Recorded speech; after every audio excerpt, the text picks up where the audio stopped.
Prinsip survival itu dari kata survival ya. Awal kata dasarnya survive, atau kita mempertahankan atau bertahan. Survival S, sadari sungguh-sungguh situasimu. Begitu kita tersesat, kita sadar, wah salah jalan nih. Yang itu kalau sering kejadian ya di Semeru atau di Slamet. Kita begitu turun, over control, kayak enakan main pasir kan, wah asik nih, ya kan, yang salju, set, ngedayung-dayung, lewat tuh Cemoro Tunggal. Sekarang malah Cemoro Tunggal udah nggak ada, itu lebih riskan, jembatan rantai tuh, patokannya itu.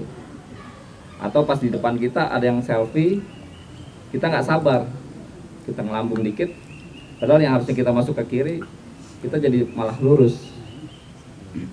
Ya kalau ada yang begitu, kita sabar aja, kita ngerem dulu, tunggu mereka selesai selfie, kita lanjut. Ya kita nunggu mereka selfie sambil ngatur napas lah. Ya maklum kalau kayak saya kan faktor U nih kan, ya sambil lihat pemandangan gitu kan. Lanjut ke U, usahakan untuk tetap tenang. Ya tadi panik itu salah satu sumber yang membuat keadaan kita lebih parah. Jadi kalau tenang, seperti tadi yang pernah sahabat saya ngalamin, dia tenang, begitu sadar, wah gue tersesat nih. Dia tenang, koreksi, gue balik ke arah ke atas, lihat jam. Semeru, angin berembus ke barat itu jam berapa dibawa gas beracunnya? Yang kejadian almarhum meninggal di lereng Semeru itu kan gas kabut racunnya pas naik. Dia ngukur jam sekian, wah pas kabut racun. Bertahan dulu, selesai kira-kira kabut racun, wah ini udah aman, baru beliau naik. R, rasa takut. Rasa takut itu normal ya, wajar. Kita sebagai manusia pasti semua mempunyai rasa takut. Tapi rasa takut jangan sampai membuat kita terbunuh atau membunuh kita. Rasa takut itu bagus buat kontrol diri kita. Jadi kuasai rasa takut. Jangan kita tertutup di medan tertutup gelap. Biasanya halu tuh, ngeliat pohon gede bayangan macam-macam. Nah itu perlu kontrol. Itu kuasai rasa takut. Pikiran juga harus jernih ya.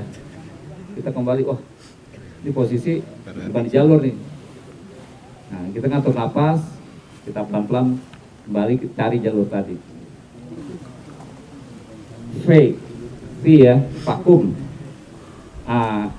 Sementara kita merenung, kita isi. Kita sadar kita keadaan survival.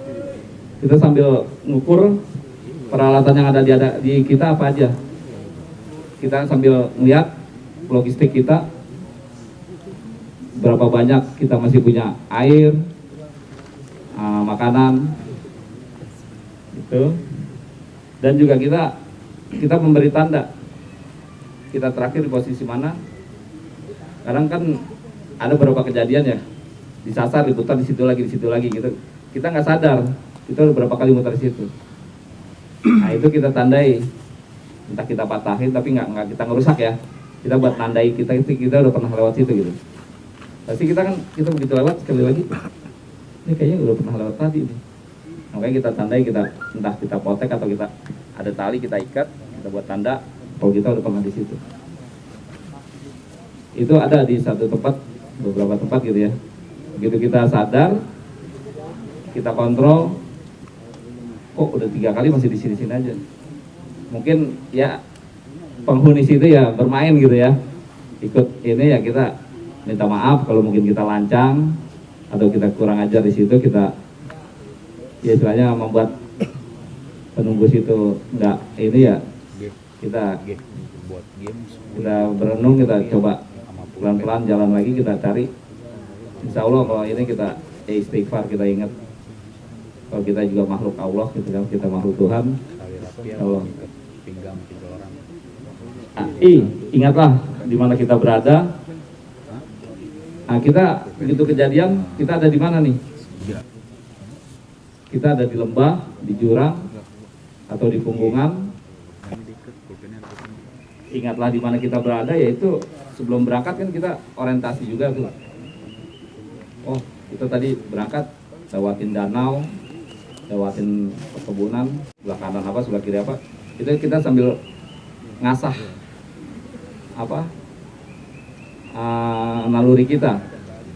Sering-sering kita sambil jalan, kita lihat, kita hafalin nih, wah start mulainya perkebunan, nanjak dikit semak-semak gitu ya, ketinggian ya hutan sekunder ya, dan sekunder itu semak-semak. Kita masuk yang premier yang agak tebal, pohon-pohonnya besar. Nah, tertiar itu semacam can tinggi ya. Nah, itu dengan kita sering-sering mengasah itu, kita sambil jalan, oh ini kita di ketinggian di antara semak-semak, oh berarti masih di bawah 1000 atau 1500. Nah, naik ke atas, pohonnya besar-besar, itu di atas 1500 sampai 2500, 2000.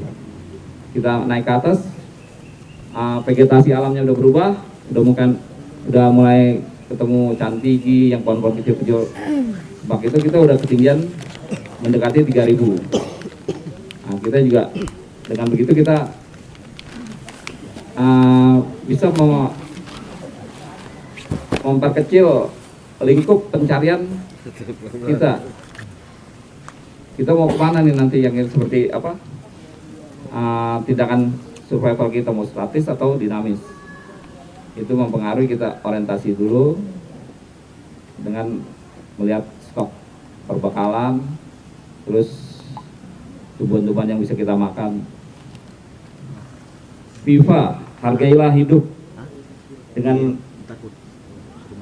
kita menghargai hidup, kita berusaha keluar dari kondisi survival itu.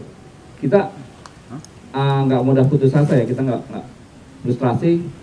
Kita ya kalau yang udah berkeluarga mungkin ingat anak istri di rumah menunggu gitu kan, atau ya kita belum berkeluarga, orang tua kita nungguin di rumah, atau saudara-saudara kita.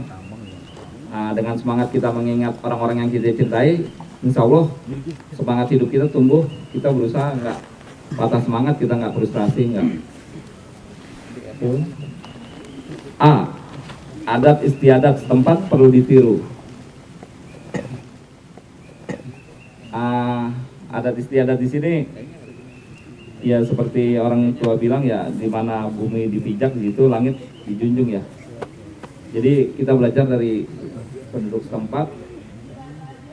Ya mungkin salah satunya ya, kalau kita ada makam di situ, kita bisa, kalau kita nggak bawa bantu kompas, kita lihat makam itu mengarah kemana, kita bisa orientasi kita sedang di arah mana, ini kita mau menuju kemana, kita berdasarkan dari makam tadi.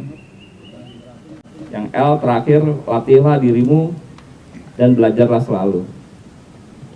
Sering-sering kita melatih sambil jalan ya, kita ya melihat ini lumutnya tebal arah mana kan, kita bisa barat timur